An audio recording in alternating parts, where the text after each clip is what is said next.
তো এটার ক্ষেত্রে হচ্ছে বিভিন্ন অর্গানাইজেশনের বড় বড় রাজনৈতিক দলের বিভিন্ন লোকজনকে আমরা মাঝে মধ্যে প্রশ্ন করতে দেখি যে ইনকিলাব মঞ্চে মানে ইনকিলাব মঞ্চে সে কিভাবে ইনকিলাব কালচারাল সেন্টারে গেল, কে তাকে নিয়ে গেল।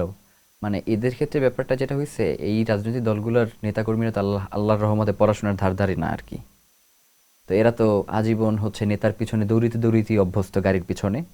তো যার বদৌলতে মানে সে জানেই না যে বিশ্ব সাহিত্য কেন্দ্রে যাইতে কারো সাথে যোগাযোগ করে যাইতে হয় না বা কারো মাধ্যমে যাইতে হয় না, বেঙ্গল ফাউন্ডেশনে যাইতে কারো মাধ্যম হয়ে যাইতে মাধ্যম হয় না। প্রয়োজন হয় ঠিক না, তেমনিভাবে ইনকিলাব সরাসরি যাওয়া কালচারাল যায়। সেন্টারে যাইতেও কারো মাধ্যম হয়ে যাইতে হয় না।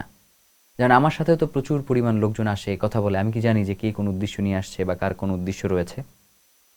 তো এইটার ক্ষেত্রে আমার কাছে মনে হয় যে তারা শহীদ ওসমান হাদির এই বিচার কার্যকে বাধাগ্রস্ত করবার জন্যই মূলত তারা এই ধরনের প্রশ্নগুলো তোলে।